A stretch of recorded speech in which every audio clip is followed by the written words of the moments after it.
بص يا سيدي، قلعة تشيكية حواليها كتير من الاساطير المظلمه. اتبنت في القرن ال13 على النظام القوطي. اتبنت في عهد واحد اسمه اوتوكار الثاني او ملك بوهيميا. الكلام ده كان بين سنه 1253 و 1278 ميلادية. القلعة اللي اتبنت علشان تبقى مركز إداري للبلد كلها، لكن الغريب إن أوتوكار الثاني أمر ببناء كنيسة في القلعة. وده السؤال هنا، القلعة موجودة على جرف صخري، وده مكان بعيد في الريف التشيكي. القلعة بتبعد بتاع ساعة عن مدينة براغ العاصمة التشيكية، وتعتبر واحدة من أكتر الأماكن المسكونة في العالم. ده غير الأساطير الغريبة اللي حواليها. القلعة اللي من يوم ما اتبنت وهي بتنتقل ملكيتها بين الطبقة الغنية. سنة 1897 تشتريها أميرة نمساوية، وسنة 1924 يشتريها مليونير تشيكي. ويقال إن الجيش النازي عملها معسكر لتجاربه الغامضة. وخلال الترميمات اللي حصلت في القلعة لقوا هياكل عظمية، والهياكل دي بترجع لجنود الجيش النازي. من النظرة الأولى هتقول إن القلعة بناء عادي، لكن لما تركز شوية هتاخد بالك من حاجات غريبة. يعني شبابيك القلعة شبابيك مزيفة، ولو ركزت قوي هتلاقيها ديكور وفي ألواح إزاز وراها. وكمان القلعة مش فيها أي مصدر للمية أو الصرف الصحي، ده غير إن مفيش أي مطبخ فيها. ولما تتابع تاريخ القلعة هتلاقيها معظم الأوقات كانت فاضية، مفيش أي مجموعة سكنتها بشكل دايم. القلعة كانت فاضية على فترات طويلة. أما موقع القلعة فده مكان غريب برضه.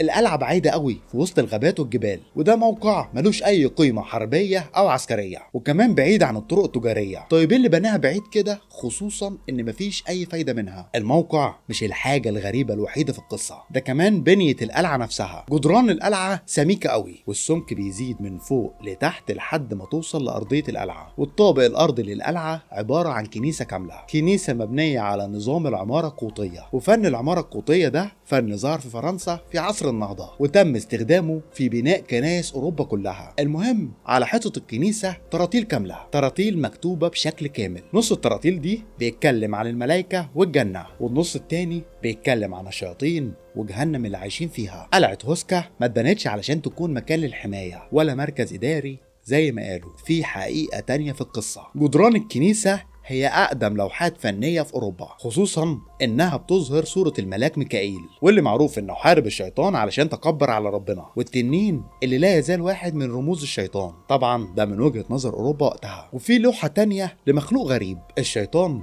رافع إيده الشمال، وحسب الطقوس الوثنية الإيد الشمال المرفوعة دي لخدمة الشيطان. اللوحات دي بتعزز الأساطير اللي بتتحكي عن القلعة. قلعة هوسكا اتبنت فوق بوابة عابرة للأبعاد الكونية، والكنيسة بالذات مبنية فوق حفرة ضخمة. الحفرة دي مدخل للعالم السفلي، واللي مليان بالشياطين والمخلوقات الغريبة. والغرض من بناء القلعة والكنيسة هو إن الشياطين اللي في الحفرة ما تعديش البوابة. الحكاوي والأساطير لسه مستمرة. بعد كام سنة من بناء قلعة هوسكا في زلازل ضربت المنطقة اللي عليها القلعة، وبدأ سكان القرى في الشكوى من أصوات غريبة، أصوات بتيجي من المنحدر الصخري اللي مبني عليه القلعة. وفعلا المستكشفين يلاقوا حفرة ضخمة تحتها، وبيطلع من الحفرة ريحة مميزة وغريبة. السكان بيحكوا أساطير عن الحفرة دي. زمان قبل بناء قلعة هوسكا الحفرة دي كان بيخرج منها مخلوقات غريبة، مخلوقات كانت بتهاجم الناس في عز النهار، مخلوقات هجينة بين الإنسان والحيوان. المخلوقات اللي كانت بتزحف من الحفرة وتخرج منها، ده غير المخلوقات الغريبة اللي كانت بتخرج من الحفرة وليها أجنحة. مخلوقات كانت بتخرج تخطف الناس وترجع ترميهم في الحفرة، وما كانش في حد بيرجع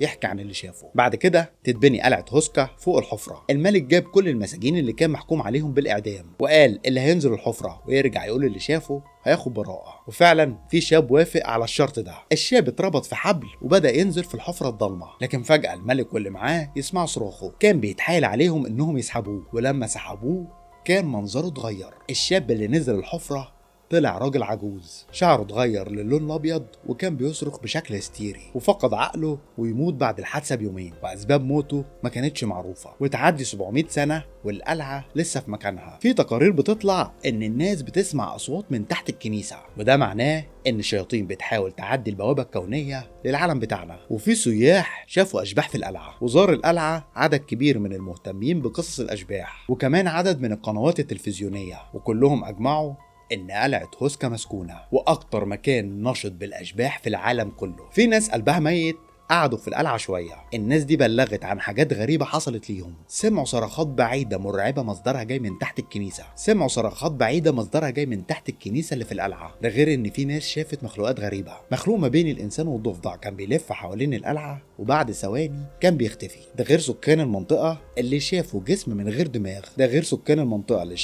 ملوش راس. وده اتشاف في الفناء الخلفي للقلعة. واحد من ملاك القلعة في مرة كان قاعد فيها وحكى عن انه شاف اطياف بتقرب منه. وفي ناس شافت حوالين القلعة كلب اسود كبير. الكلب ده كان بيظهر من وقت للتاني. ده غير الكلاب اللي كانت بتتصرف بشكل غريب لو دخلت القلعة. يقال بقى ان الالمان عرفوا قصة الاصوات بتاعة القلعة. علشان كده الالمان في وقت الحرب العالمية التانية قرروا ان هم يعسكروا في قلعة هوسكا. وده كان محاولة لتسخير اللي في الحفرة لخدمة الجيش النازي. هتلر اصلا كان مؤمن بحاجات غريبة زي نظرية الارض المجوفة. الالمان اصلا دخلوا التشيك من غير ما يضربوا رصاصة. والقلعة كانت بعيدة عن اي موقع للحرب الالمانية. بس الجنود الالمان قعدوا في قلعة هوسكا. لكن بعد كام سنة الالمان يسيبوا القلعة والمنطقة ويمشوا. بس قبل ما يسيبوا قلعة هوسكا يحرقوا اي ورقة تخص تجاربهم فيها. محدش عارف اصلا ليه قعدوا فيها وليه سابوها بالشكل ده. دلوقتي قلعة هوسكا بقت مزار سياحي خصوصا لمحب الرعب والمغامرة. في ناس قالت في حاجات غريبة بتحصل لهم جوه القلعة. يعني في واحد قال حسيت بحاجة كاتمة على نفسي، مش قادر اتنفس بسهولة. ده غير وجود ظل غريب في كل حتة. وكان دايما حاسس انه متراقب طول وجوده في القلعة. في وقت قريب وقع جزء ارضي تحت القلعة واكتشفوا حفرة كبيرة تحتها زي الاساطير ما كانت بتحكي. لكن محدش عارف